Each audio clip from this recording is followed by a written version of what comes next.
Hello. Have you ever felt paralyzed? Have you ever found yourself living life on autopilot, following the script expected of you, but feeling a silent and corrosive emptiness inside? If so, you are about to face an uncomfortable but profoundly liberating truth. Many of us, over 30, have become masters at avoiding courage, trading authentic life for the illusion of security. But existential psychologist Rollo May warned us, this trade comes at a terrible price. In this video, we'll delve into the true, yet symbolic, story of Lívia, a woman who embodied this dilemma. She was the definition of adapted, until she was confronted with the greatest of all fears, abandonment. The pain of being left by a partner forced her to face the fact that she had, in reality, abandoned herself long before. If you feel you've lost your voice, if you find yourself held hostage by the fear of judgment or the need to please, Lívia's journey will touch your deepest wound. The good news is that Lívia's crisis wasn't the end, but rather an invitation to heroism. Rollo May doesn't define a hero as someone without fear, but as someone who possesses ontological courage, the willingness to assert their being despite anxiety, imperfection, and risk. Prepare to discover how to transform your crisis into your greatest strength, and how courage can be the map to an unwavering and truly meaningful life. Hello. Have you ever felt paralyzed? Have you ever found yourself living life on autopilot, following the script expected of you, but feeling a silent and corrosive emptiness inside? If so, you are about to face an uncomfortable but profoundly liberating truth. Many of us, over 30, have become masters at avoiding courage, trading authentic life for the illusion of security. But existential psychologist Rollo May warned us, this trade comes at a terrible price. In this video, we'll delve into the true, yet symbolic, story of Lívia, a woman who embodied this dilemma. She was the definition of adapted, until she was confronted with the greatest of all fears, abandonment. The pain of being left by a partner forced her to face the fact that she had, in reality, abandoned herself long before. If you feel you've lost your voice, if you find yourself held hostage by the fear of judgment or the need to please, Lívia's journey will touch your deepest wound. The good news is that Lívia's crisis wasn't the end, but rather an invitation to heroism. Rollo May doesn't define a hero as someone without fear, but as someone who possesses ontological courage, the willingness to assert their being despite anxiety, imperfection, and risk. Prepare to discover how to transform your crisis into your greatest strength, and how courage can be the map to an unwavering and truly meaningful life. And now for Lívia's journey, the terrible price of living without courage, and how Rollo May defines heroism. But first, just make sure you're subscribed to the channel and have turned on notifications, because this is just the beginning. The next videos will be a series of content to help you achieve unwavering mental and emotional health, based on principles of courage and authenticity. At the heart of our story is Lívia, and to understand her, we first need to understand what she didn't do. Lívia wasn't a rebel, she wasn't an adventurer, and she never, ever caused trouble. For as long as she could remember, her greatest goal in life was to be like an island in a calm ocean, safe and unshakable. This relentless pursuit of security, however, was her most comfortable prison. It manifested itself in all her actions, in the way she dressed in neutral colors so as not to attract attention, in the way she spoke softly so as not to interrupt, and in her obsession with pleasing everyone around her. In Rollo May's eyes, Lívia was committing the fundamental existential error, she was denying her being for herself. She had traded freedom, the potential to be who she truly was, with all its risks and contradictions, for security, the illusory guarantee of acceptance and stability. Her true self, the one with bold dreams, noisy passions, and strong opinions, was locked away in the basement of her soul, covered in the dust of inaction. She was, in fact, a master of over-adaptation, a chameleon so good that she had forgotten her own original color. This life of conformity was maintained by a silent and constant fear. It was the fear that if she dared to be authentic, if she asserted herself with all her strength and uniqueness, the world would reject her, punish her, or worse, abandon her.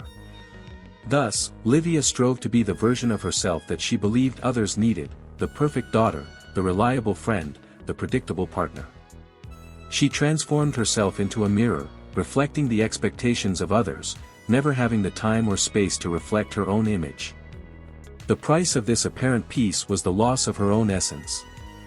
The danger of this denial wasn't immediately visible. On the outside, Lívia's life seemed successful and orderly.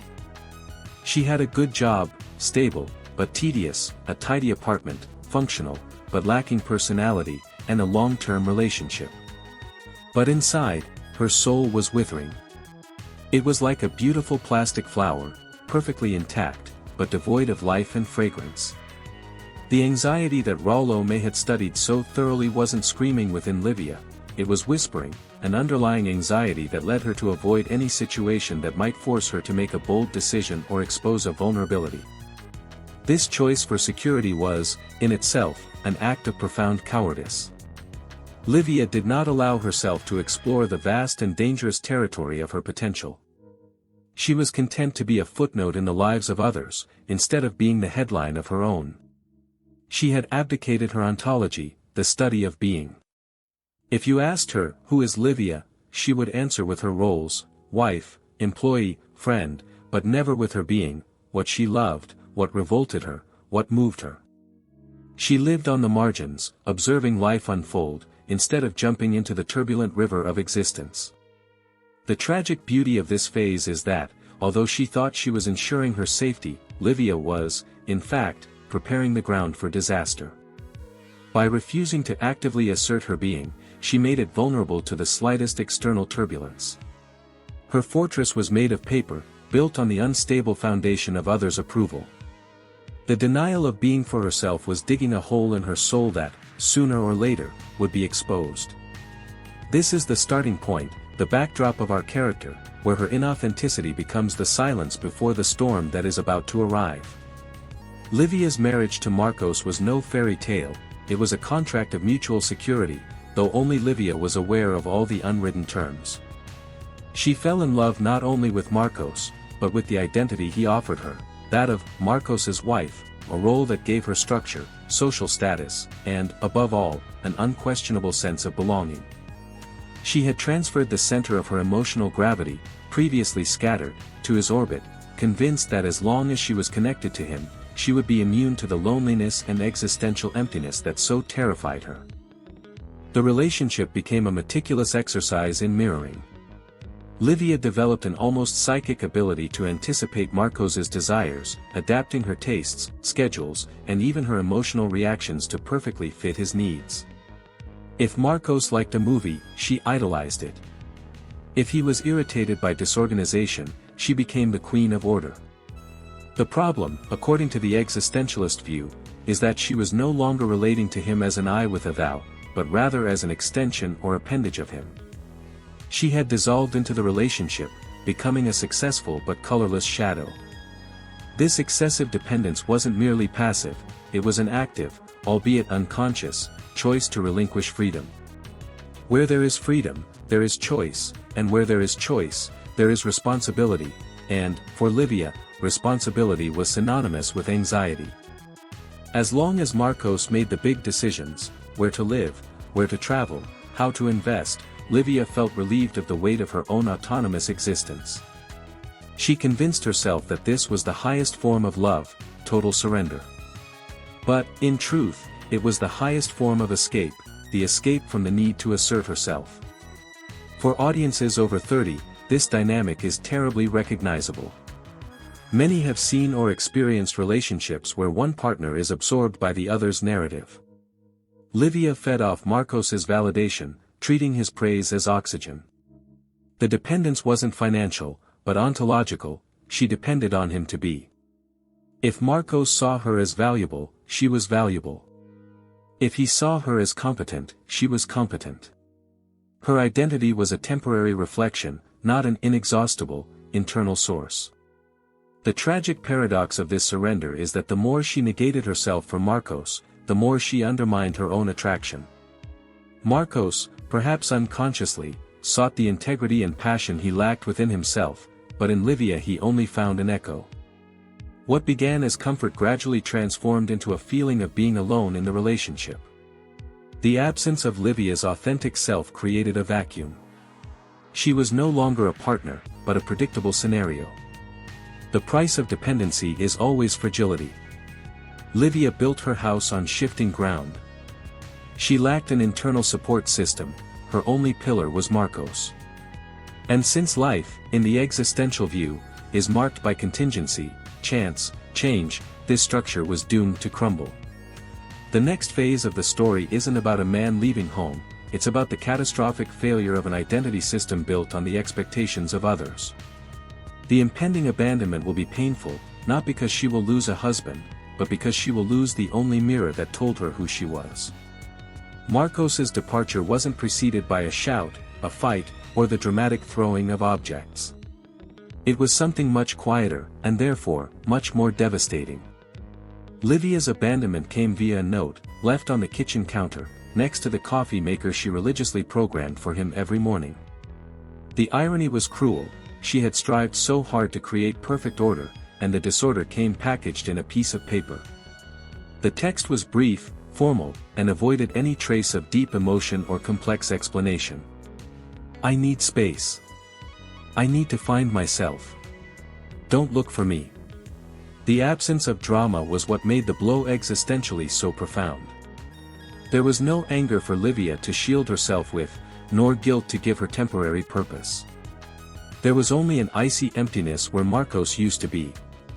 Lívia entered the living room, saw his side of the bed perfectly made, he was methodical, and realized that his dematerialization had been complete, almost surgical. He was gone as if he had never existed, and worse, he took with him the only thing Lívia thought she possessed, the definition of herself. For Rollo May, the sudden and cold nature of this abandonment is fundamental. It's not just the pain of a broken heart, it's the shock of contingency. Lívia's life, carefully planned and controlled, was suddenly exposed to chance. The world had no plan for her, and her pillar of security simply crumbled. The note was cold proof that all her dedication, all her conformity, and all her denial of being for itself had been for nothing. The universe doesn't reward submission, it simply is. The scene with the note is crucial because it marks the end of Lívia's naive faith. She had believed that love and security were guaranteed if she followed the unwritten rules of submission. Now, she was facing the stark truth, there is no guarantee. This is the first and most painful existential lesson. She felt not only sadness, she felt vertigo. It was the sensation of falling into the abyss that May calls existential anxiety, the legitimate fear of being confronted with non-being, with the possibility that her life has no prefabricated meaning. The days that followed were a haze. Lívia walked around the house as if she were in a museum of her own failed life, touching objects that now seemed to belong to a stranger. She couldn't cry immediately. Grief was postponed by confusion. Her mind, trained to solve predictable problems, couldn't process the unexpected absence. The note was a huge unspoken message, and the lack of closure became an overwhelming weight that prevented her from moving on. Marcos's abandonment, therefore, is not the end of the story, but the trigger that forces Lívia to confront the true task of her life. The external void created by his departure is merely a reflection of the internal emptiness she had been cultivating over the years. The note, though cruel, is the tool that fate used to bring down the house of cards of her illusion of security. From that moment on, Lívia is no longer Marcos's wife, she is, for the first time in a long time, simply Lívia, confronted with the terrifying and glorious task of defining herself. The initial shock of the note gave way to a slower, more corrosive pain. But what Lívia began to realize, in her long, silent days, was that the pain didn't come entirely from the loss of Marcos. The most excruciating pain came from the hole he had left behind, a hole she naively believed he filled. In truth, Marcos never filled that space, he had only hidden it. His abandonment was the catalyst that revealed the most terrifying truth, Lívia was empty not because of his departure, but because she had emptied herself. This inner emptiness was a direct result of her denial of the being for itself we discussed earlier. She had abandoned her own tastes, ambitions, and opinions on the altar of conformity. Now, alone, when she tried to focus on something she truly enjoyed, she found only a faint echo. What do I want to do now? What do I like to eat? What do I think about this? The answers wouldn't come.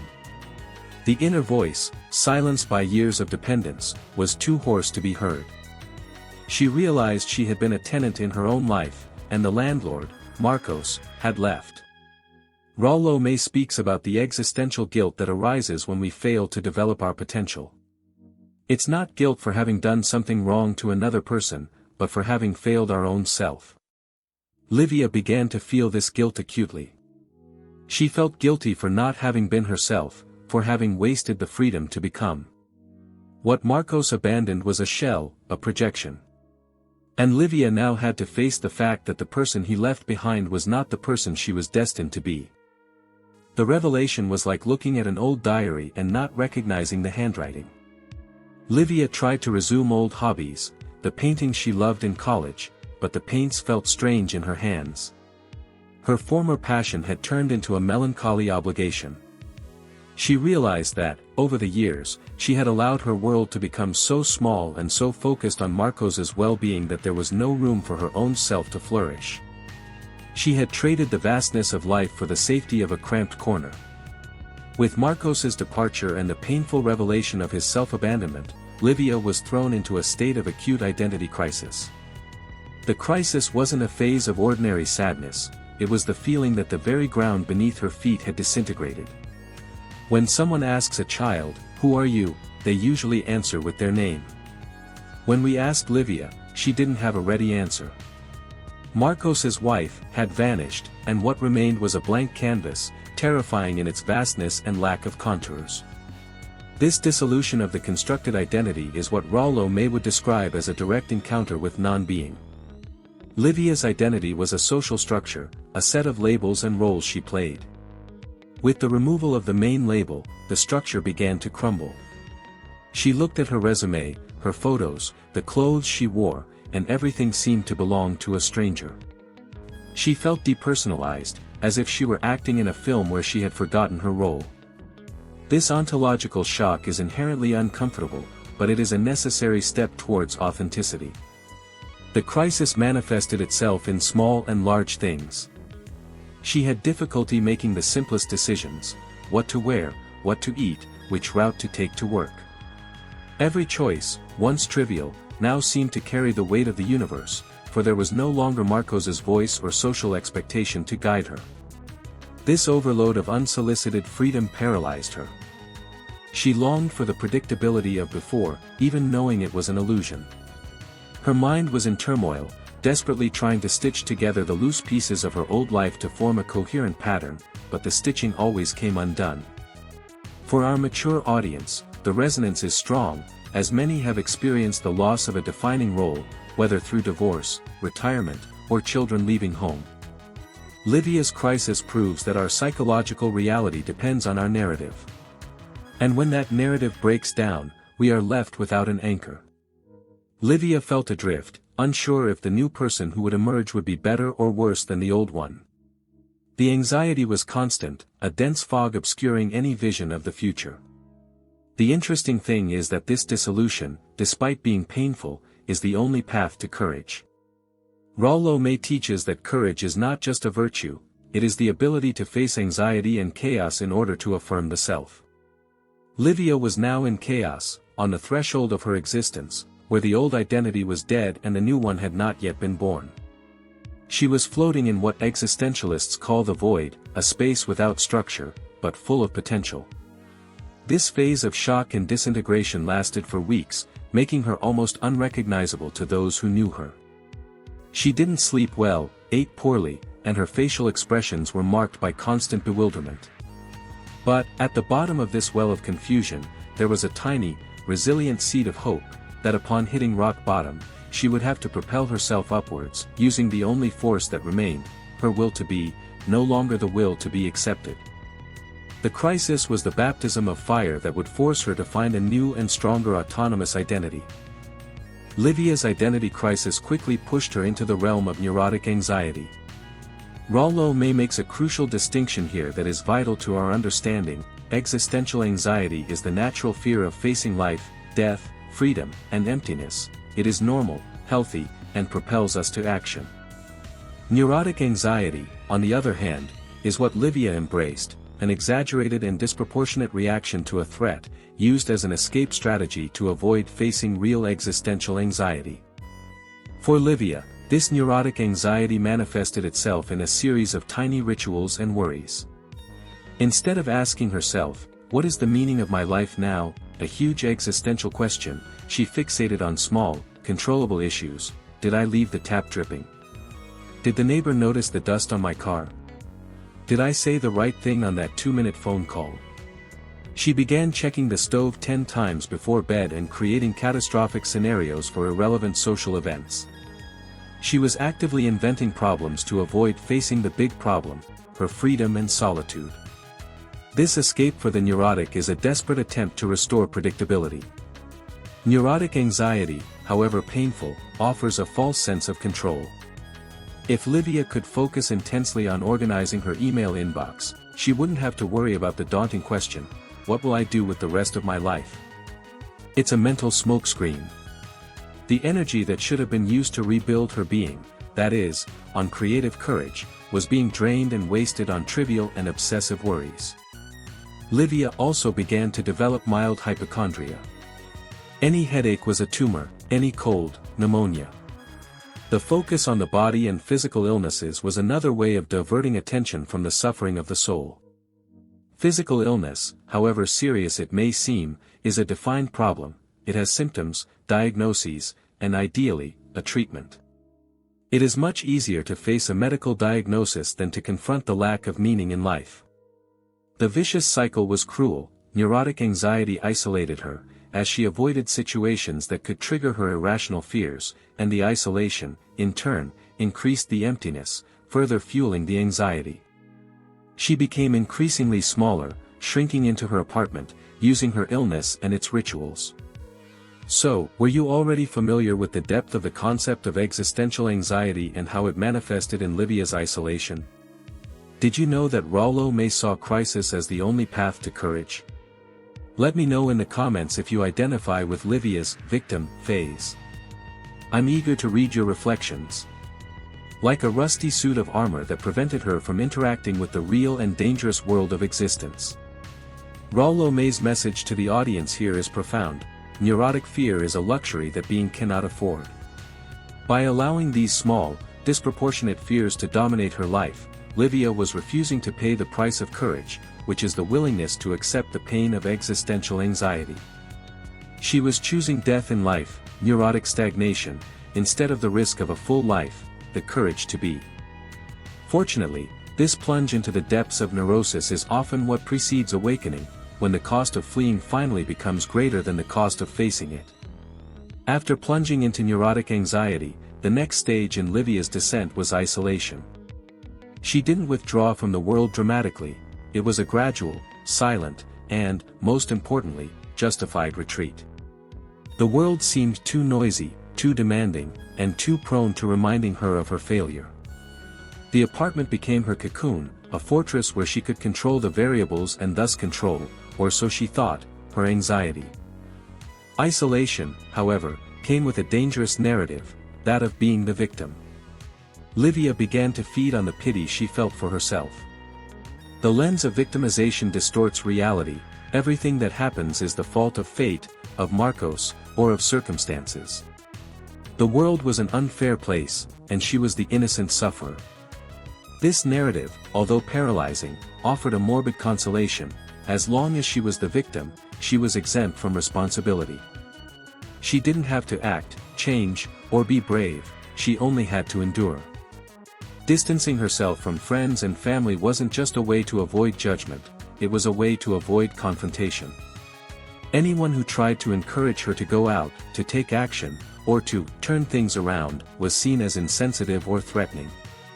These interactions forced her to acknowledge that she had choices, and Lívia was determined to deny this in order to maintain her victim role. She preferred guaranteed solitude to the uncertainty of a social encounter where she might be challenged. Rollo May would point out that Lívia's isolation was, in fact, a denial of human interdependence. The authentic being recognizes that it exists in relation to the other, but Lívia was trying to become a monad, a self-sufficient entity in her misery.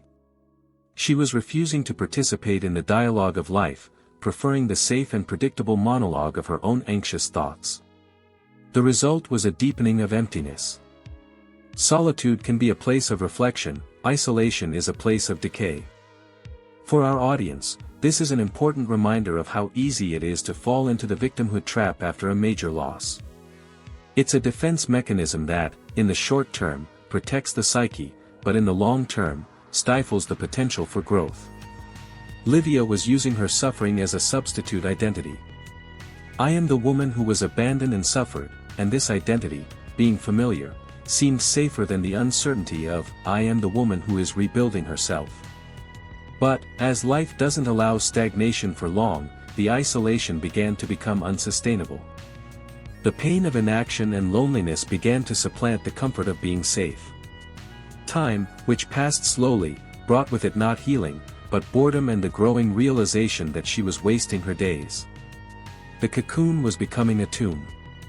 This is the lowest point in Lívia's journey, the moment when the need for ontological courage, the affirmation of being, even at the risk of rejection, becomes a matter of psychological survival. She needed a push, and that's where her friend, Helena, comes into the picture. This phase of revelation is the crucial turning point, although it is the most painful. While Lívia mourned the loss of Marcos, she also began to mourn the loss of herself. She realized that she was an abandoned woman, yes, but the root cause of her misery was self-abandonment. It was a cold and hard understanding, the external emptiness was a cruel mirror of the internal emptiness. If she wanted to heal, it wasn't enough to overcome the separation, she urgently needed to reoccupy her own being.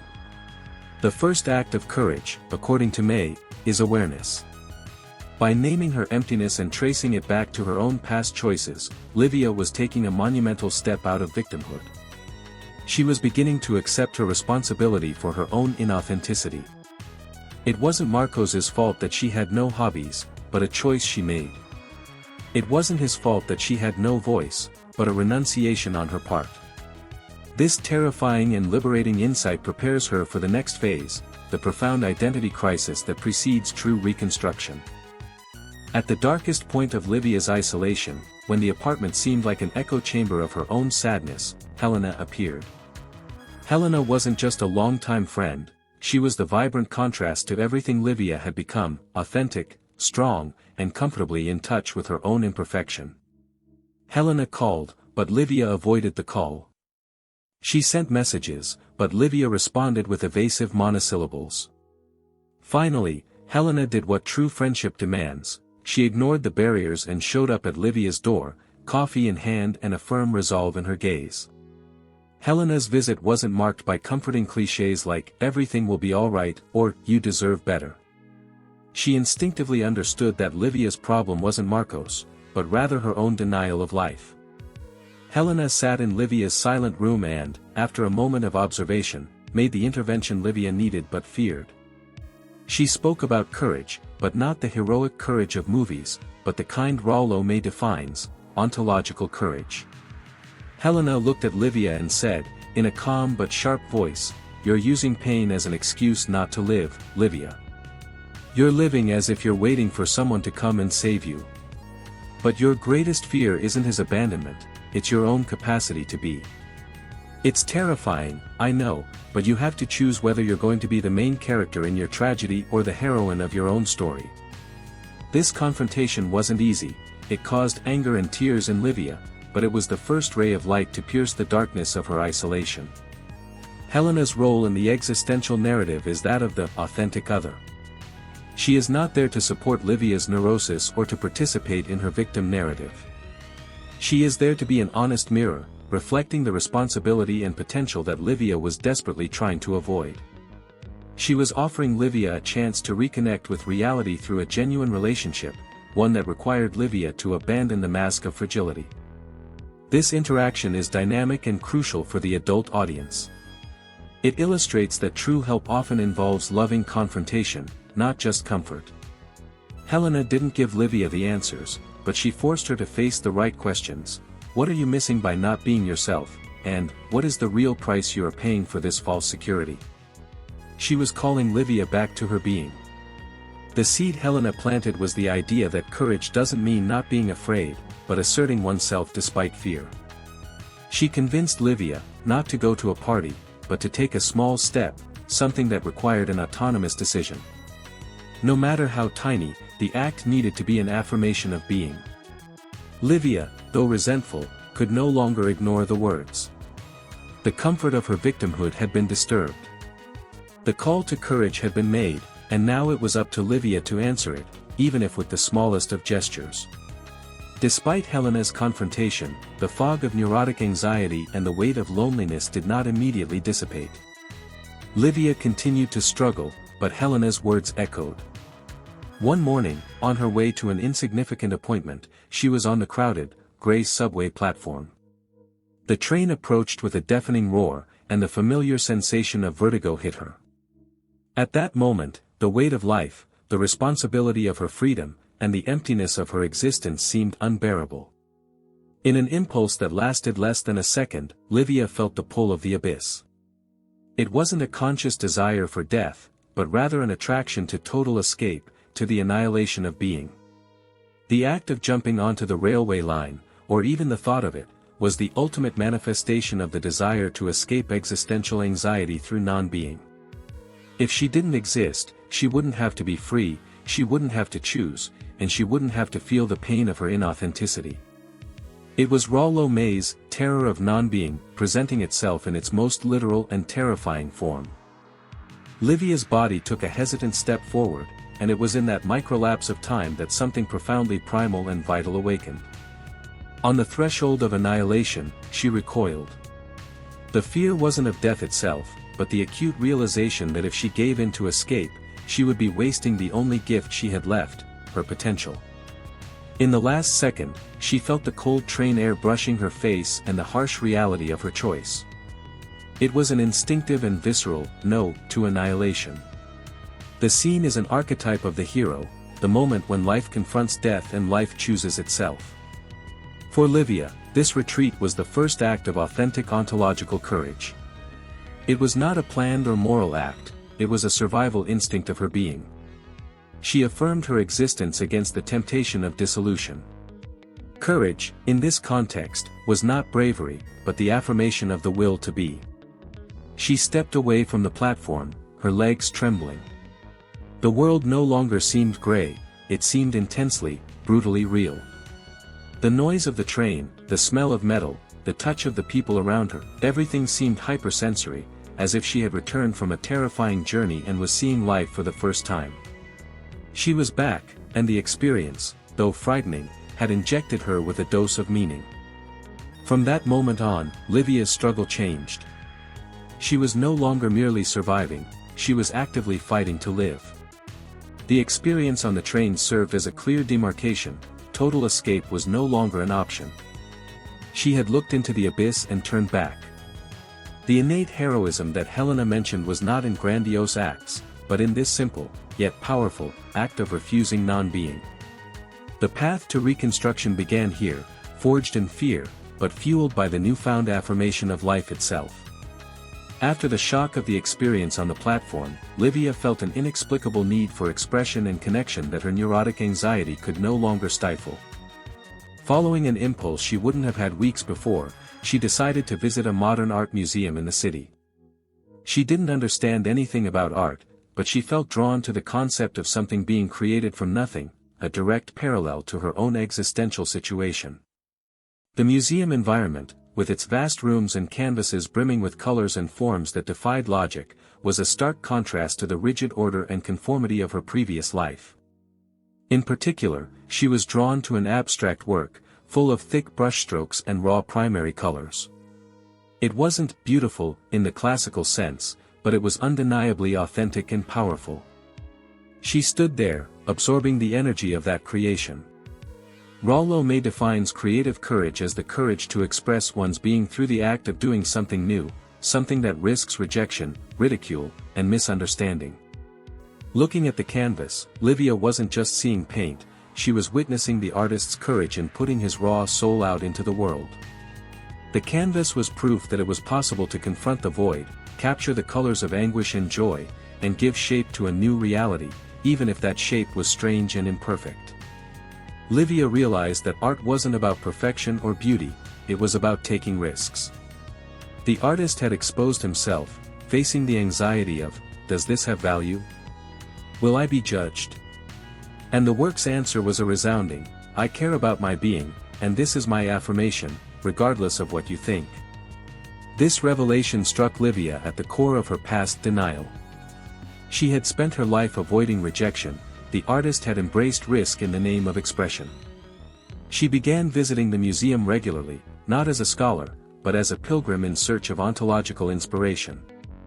She saw moral courage in the portraits, social courage in the political installations, and creative courage in every bold brushstroke. The museum became a temple where she learned, silently, that the creation of an authentic self is, in itself, a work of art. The discovery of art was the gateway to action. Lívia didn't yet know how to paint or what to do, but she understood the principle: to heal from self-neglect, she needed to create. She needed to give birth to a new version of Lívia.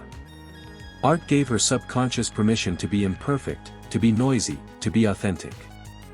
The denial of herself was slowly being replaced by the irresistible desire for expression. The seed of courage, planted by Helena and watered by the fright of the train, was now germinating in the soil of her soul, propelling her to the next and crucial step, the first act of self-affirmation. Inspired by the creative courage she witnessed in art, Lívia understood that the first artwork she needed to create was a reaffirmation of her own limits. The opportunity for this first act of self-affirmation came from where she least expected it, from her own family. Accustomed to the old Lívia, the one who always said yes to avoid conflict and ensure superficial peace, her family members approached her for a large and exhausting favor. Essentially, they wanted her to assume an excessive and gratuitous burden of responsibility, expecting her usual docility. This request represented a test, a direct challenge to her nascent ontological courage.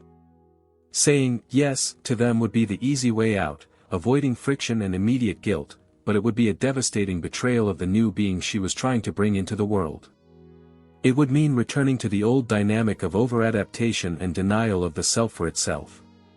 On the other hand, saying no meant risking family displeasure, facing inevitable pressure, and, most frighteningly, feeling the weight of guilt for not meeting others' expectations. Lívia took a deep breath and, for the first time in years, she used her voice to defend herself. She said a no. It wasn't an aggressive no, but a firm no, imbued with a new, calm authority.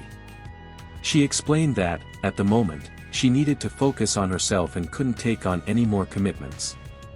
The result was exactly what she feared: silence on the other end of the line, followed by a hint of resentment and misunderstanding. The act of saying no generated an immediate wave of guilt and neurotic anxiety in Lívia. She spent hours questioning whether she had been selfish, whether she had been too harsh. This is the reaction of the old Lívia, the remnant of her dependent identity. However, this time, the guilt was quickly followed by a powerful and overwhelming feeling of freedom. Guilt was the price of transition, freedom was the reward. She had established a boundary, a sacred limit between her being and external demands. Rollo May would argue that this is a fundamental act of moral courage. Moral courage is the willingness to sacrifice social acceptance for the integrity of one's own being. Lívia chose her authenticity over family approval. In asserting herself, she was not merely protecting her time, she was proclaiming, I exist as a separate entity, with my own needs and limitations. This simple yet revolutionary act was the first stone in the construction of her autonomous being. Lívia's no was more than just a word, it was a declaration of personal sovereignty. From that moment on, she was no longer defined by the expectations of her family or her ex-husband, she was actively defining herself. The weight of responsibility she felt after saying no was the weight of her newfound freedom. She had to answer for her choice, but it was a choice she made, and that was worth the price of guilt and the displeasure of others. She was finally stepping out of the shadows and asserting her right to exist for herself. With the limit established, Lívia needed to fill the newly conquered space with something that was genuinely hers. She remembered her long-standing love for gardening. It wasn't a fancy or ambitious hobby, but it was something that brought her peace and a tangible connection to creation. She loved the earth, the cycle of plants, and the act of nurturing life. It was the only activity that made her forget her anxiety and focus on the present. Deciding to turn that passion into a small business was the biggest risk she had taken since backing away on the subway platform. It was an affirmation of her creative self. The old Lívia would have rationalized, "It's not safe. It's not stable. What if I fail? What will people think of me, an ex-wife of an executive becoming a gardener?" All these doubts were the voice of her old neurosis, trying to pull her back to the safety of inaction. But the new Lívia, the one who had shouted "No" to her family, decided to act despite her fear. She didn't start big. She created a modest business card and offered to take care of the garden of her older neighbor, Dona Sofia, a demanding but kind widow. It was a small step, but one that forced her out of her shell and into interacting with the world in a new capacity, as a self-employed service provider. She was putting herself out there professionally, risking judgment about her competence. The risk of the new was exactly what Rollo May considered the essence of courage. Creative courage doesn't require creating a masterpiece immediately, but rather initiating the creative process despite uncertainty. Gardening was her laboratory, the place where she could experiment, make mistakes, and learn without the pressure of being tied to her old, failed identity. The work was physical, dirty, and forced her to be present in the here and now, dissipating excessive mental rumination. While tending to Dona Sofia's plants, Lívia wasn't just pruning rose bushes, she was cultivating her own being. She was learning to deal with the whims of nature, with the patience necessary for growth, and with the frustration when something died. She was taking responsibility for her actions, and the results were visible and tangible. Each sprout, each flower that bloomed under her care, was an external and internal validation of her new competence and creative potential. This bold step marked Lívia's transition from passivity to action. She traded the illusory security of dependence for the risky freedom of self-sufficiency. The business was small, the money was scarce, but the ontological satisfaction was immense. She was finally on the path to becoming an authentic person, one who lived according to her inner values and passions, and not according to a script dictated by social expectations. The inherent risk in any action is the risk of error, and the fear of error was what had paralyzed the old Lívia for so long. As was inevitable in any new undertaking, especially with living beings, Lívia made a significant mistake in Dona Sofia's garden. Distracted and still new to certain techniques, she drastically pruned a rare and delicate plant, a family heirloom of Dona Sofia, killing it irreversibly. The moment of discovery was a violent blow. Old Lívia would have panicked, hidden the mistake, fled, or worse, tried to blame the weather or the tools. Neurotic anxiety screamed in her ear, telling her to lie and preserve her fragile image. She felt a wave of shame and the overwhelming fear of being judged incompetent and, consequently, abandoned once again, this time by her client. However, the self-affirmation work she had been doing, the "No" to her family, the statement on the train, had strengthened her moral backbone. She knew that true courage lay not in being perfect, but in being responsible. She decided to face the mistake head-on. She went to Dona Sofia and, without beating around the bush or making lame excuses, took full responsibility for what had happened. She explained the technical error and immediately offered to pay for the cost of replacing the plant, even if it was expensive. This act of admitting guilt and error is the exercise of moral courage in its purest sense, as defined by Rollo May. Moral courage is not the absence of fear, but the willingness to face the truth, even when the truth is painful and threatens our prestige or security. By confessing her mistake, Lívia risked losing her new business and her self-esteem, but she saved her integrity. Dona Sofia's reaction was surprising. She was saddened by the plant, of course, but deeply touched by Lívia's honesty and maturity. Instead of firing her, she consoled her, saying that everyone who works makes mistakes, and that Lívia's attitude was the most important thing. She kept Lívia on, reinforcing that trust is built not on the absence of flaws, but on the ability to respond to them. Okay, let's move on to the continuation of Lívia's journey, exploring the redefinition of heroism, but first I noticed you haven't liked this video yet. This is very important, as it's the signal YouTube uses to continue showing you our content, and that way we can continue helping you. So, please like this video, it's free. The mistake, which seemed like a catastrophe, became Lívia's greatest catalyst for growth. She learned a vital lesson about authenticity: don't define yourself by your mistakes, but by how you take responsibility for them. By facing and absorbing the consequences of her actions, she broke the cycle of denial and fear of judgment that had imprisoned her for years. She was becoming a complete person, capable of making mistakes and rising again. The incident with the dead plant was a turning point. Not because the plant died, but because Lívia didn't emotionally disintegrate because of it. Accepting imperfection became the new philosophical foundation of her life. She realized that her old obsession with being perfect, the flawless wife, daughter, friend, was actually a defense mechanism against life.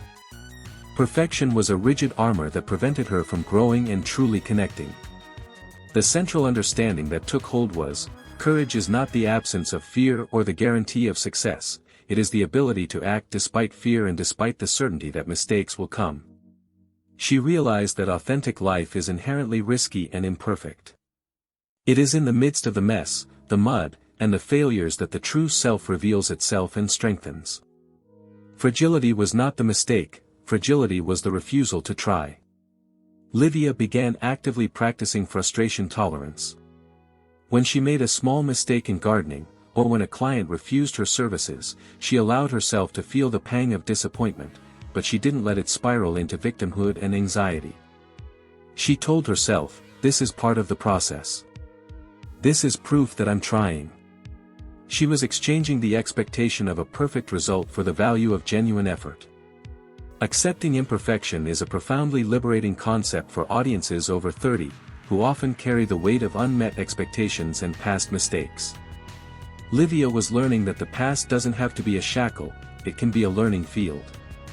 She stopped punishing herself for being the dependent and fearful Lívia. Instead, she embraced that history as part of her journey, Rollo May's being in process. This new perspective allowed her creative courage to truly flourish. She began to experiment more in her work, to suggest bolder ideas, to use more vibrant colors in the flowers. She was no longer afraid of failure because she had accepted that failure was just information, not a sentence of personal worth. She was becoming resilient. Lívia was now on the path to becoming a whole person, someone who integrated her flaws, her fears, and her strengths. She was no longer a half-seeking completion, as in her relationship with Marcos, she was a complete circle, albeit imperfect. The courage to be who she was, with all her flaws, was infinitely more powerful and stable than the illusion of being perfect. The true strength of her being lay not in the absence of mistakes, but in her unwavering willingness to continue acting and affirming her existence. At this point in her journey, Lívia had accumulated a series of small but powerful acts of courage, saying no to her family, taking the risk of the business, accepting her mistakes. She hadn't saved the world or fought dragons, but she had done something far more difficult: she had saved herself from non-being. This realization led her to a profound redefinition of heroism, perfectly aligned with Rollo May's vision. For May, heroism does not reside in spectacular feats or the absence of fear, what he calls popular, or mythical, courage. Real heroism is the ability to face existential anxiety, the legitimate fear of finitude, loneliness, freedom, and emptiness, and, despite this fear, to affirm oneself. Lívia understood that her heroism lay in the daily and constant act of choosing to live authentically. Her heroic act wasn't about getting over Marcos or finding a new love, it was about facing the emptiness his departure revealed and, instead of surrendering to it, filling it with the creation of her own meaning. The hero, in the existential sense, is the one who endures life's uncertainty and the responsibility of their own freedom, instead of fleeing to the safety of neurotic conformity. Lívia was doing exactly that with every plant she pruned and every new client she sought. This redefinition transformed her narrative. She stopped seeing her story as that of an abandoned woman and started seeing it as the hero's journey, her own inner journey. The pain of divorce was no longer a punishment, but a call to adventure that forced her out of her comfort zone and to confront her inner demons. She was her own heroine, and victory was not a return to a safe life, but the courageous embrace of her own uniqueness and destiny. For the audience, this is Rollo May's most inspiring message. The hero doesn't have to be young and strong, it can be anyone, at any age, who decides that the cost of not being authentic is greater than the risk of being so. Courage is the driving force of heroism, and it manifests itself in action, in the simple decision to participate fully in life, even knowing that life includes suffering and imperfection. Lívia realized that the terrible price of living without courage was a living death, a feeling of stagnation, and the emptiness of an inauthentic existence. Heroism, on the other hand, offered the prize of ontological joy, the profound satisfaction of living in alignment with her true self. From this understanding, each of her steps, however trivial, was a heroic act. She was ready to close the final chapters of her old life and write the future with the pen of her own freedom. As part of her healing process and her self-affirmation as the protagonist, Lívia felt the need to address the past, not to reopen wounds, but to close the cycle on her own terms. She decided to write a letter to Marcos.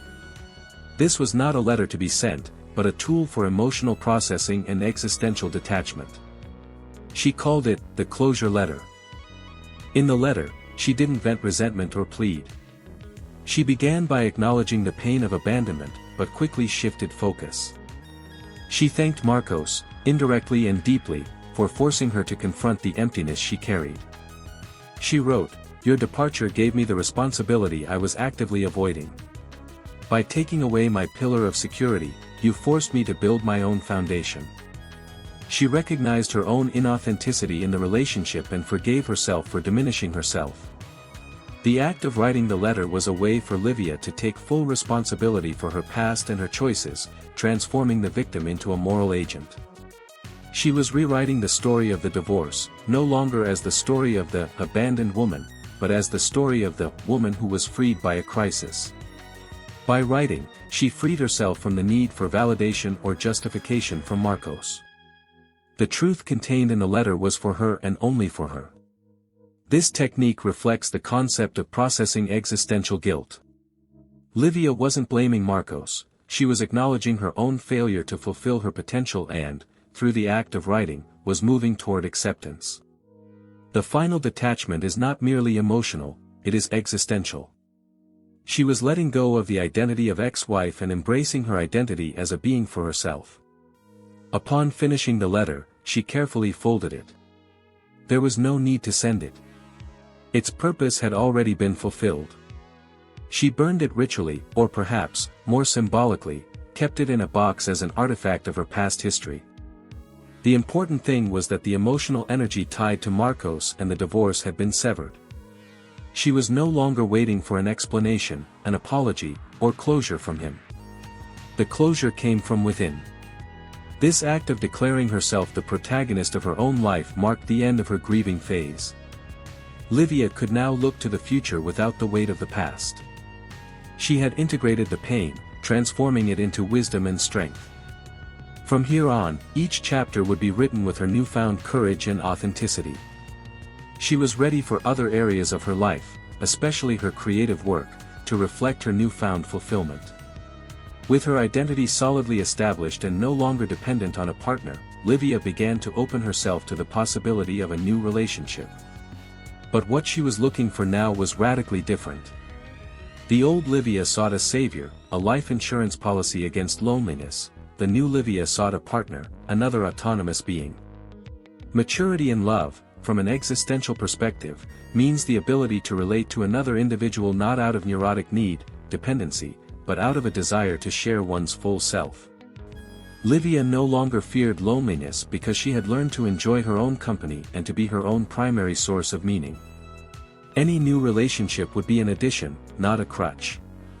She began interacting with people differently. She no longer tried to guess what others wanted her to be. She was authentic, expressing her love of gardening, her newfound opinions on art, and even her insecurities transparently. This stripping away of the mask was, in itself, an act of social courage. She knew that authenticity could lead to rejection, but she accepted that risk in exchange for the possibility of a genuine connection. Lívia met a man, André, through her gardening work. André was a practical artist who appreciated imperfect beauty and creative endeavor. The attraction didn't stem from neediness, but from an affinity of being. Their conversations revolved around creative work, his in art, hers in the garden and in life, the risks of being authentic, and the pleasure of responsibility. They supported each other's freedom instead of being suffocated by dependence. The fear was still there, the existential anxiety that arises when opening oneself to the vulnerability of love.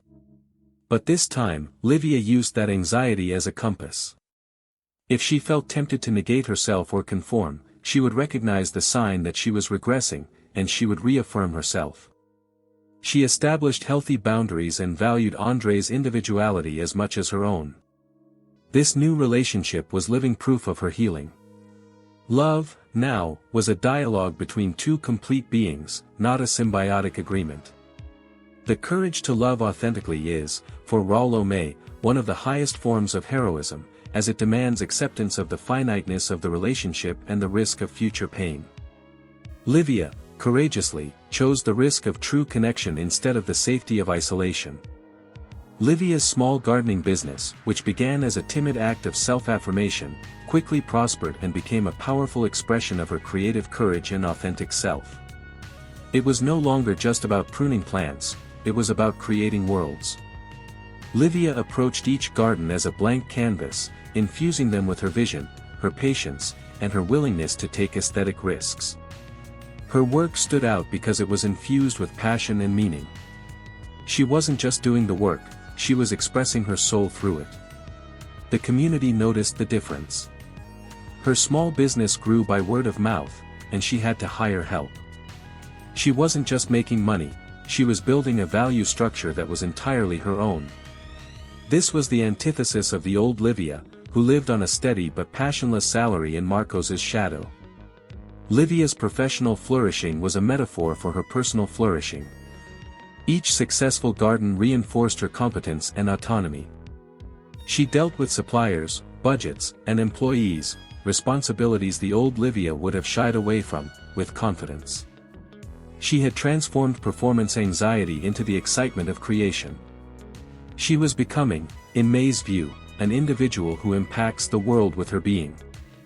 Financial success was a byproduct, not the primary goal. The goal was ontological satisfaction, the profound feeling that she was in the right place, doing what she was meant to do. She felt vital, productive, and above all, meaningful. The garden was her refuge and her battlefield, where each season she faced the uncertainty of nature and affirmed it through her care. For a mature audience, Lívia's story demonstrates that it's never too late to realign your career with your authentic self. Divorce, or any midlife crisis, can be the necessary push to abandon inauthentic careers and embrace the risk of what truly matters. Lívia proved that true security doesn't come from a stable job, but from a stable relationship with your own ability to create and support yourself. Lívia's garden was physical proof of her everyday heroism. It celebrated the beauty of imperfection and the strength of resilience. She was no longer waiting for life to happen, she was making life happen. The flourishing business wasn't just about plants, it was a monument to the courageous woman born from crisis and self-abandonment. One of Lívia's greatest triumphs was her new relationship with anxiety. She never completely eliminated fear, which would be impossible, since existential anxiety is an inherent characteristic of the free human condition. The fear of finitude, of freedom, and of emptiness will always be there, but Lívia learned to listen to it, instead of being paralyzed by it. She transformed fear from a shackle into a compass. She understood the difference between neurotic anxiety, the small, irrational fear that prevented her from living, and existential anxiety, the healthy fear that arises when she is on the cusp of her growth. When she felt that nervous feeling before giving a large budget or making a new garden design proposal, she didn't run away. Instead, she told herself, "This fear is a good sign. It means I'm taking a risk." It means I'm growing. In Rollo May's view, anxiety is a sign that we are confronting the possibility of change. Lívia now accepted this anxiety as proof that she was living to her fullest potential. If her life were completely comfortable and predictable, she would know she was regressing into inauthenticity. The fact that the fear still existed was confirmation that she was moving forward and expanding. This transmutation of anxiety is vital for psychological health. Lívia no longer sought peace of mind through denial, but rather peace of mind through acceptance of conflict and risk. She accepted that life is a constant negotiation between the desire for security and the imperative for growth. And she chose growth. The fear of failing in her new relationship with Andre, for example, was an existential fear. She could have run away. Instead, she allowed herself to feel the fear and use it as a reminder to be present, communicative, and authentic. The anxiety became a signal to redouble her courage, not to retreat. Anxiety as a compass is the final achievement in Lívia's journey in relation to fear. She was no longer defined by what she feared. She was defined by her ability to act despite fear. She had embraced the uncertainty of life and found security, paradoxically, within her own courage. She was ready for the final chapter of her story, to reap the rewards of this unwavering courage. Many years had passed since that note was left on the kitchen counter. Lívia was now in her 50s, sitting in her own garden, not a client's, but her own, which she had built from scratch. The garden was a kaleidoscope of colors and textures, full of life, imperfect and beautiful, just like her soul. This was the setting for her final harvest. She felt the joy of being, the deep, calm satisfaction that Rollo May associates with authentic life. This joy was not euphoria, it was an ontological gratitude for having chosen life, courage, and responsibility. She was sitting on the physical proof that the terrible price of living without courage, stagnation, neurosis, emptiness, had been exchanged for the magnificent prize of fulfillment. Her life was complete. She had a loving and free relationship with Andre, her business was a sustainable success, and she had become a mentor to young women going through similar crises. Her hair was graying more, and there were expression lines around her eyes, marks of struggle, laughter, and learning. She wore them as badges of honor for having survived and flourished. She looked at the garden and understood the final lesson: life, like gardening, demands continuous creative courage. It takes courage to plant, to prune, to tolerate pests, and to know that one day the flower will die. But it is the constant affirmation of being in the face of this finitude that makes us human and heroic. Courage is not a one-time act, but a daily practice. Lívia's story is the story of all women and men who have felt abandoned and empty. It's a powerful reminder for audiences aged 30 and over: crisis is not the end, it's an invitation. True heroism is not for the immortal, but for those who, like Lívia, dare to confront their own anxiety, embrace their own freedom, and ultimately give birth to themselves. Lívia closed her eyes, feeling the warmth of the sun on her face. She was living proof that a full life is achieved not through security, but through the courage to exist fully. So, now that you know Lívia's story and how she transformed abandonment into the ultimate act of ontological courage, were you already aware of these events and Rollo May's perspective? Let us know in the comments if you already knew about it, or if you know someone who desperately needs to know Lívia's story to begin building their own heroism. And don't forget to check out the upcoming videos appearing on your screen to take the next step towards your unwavering health.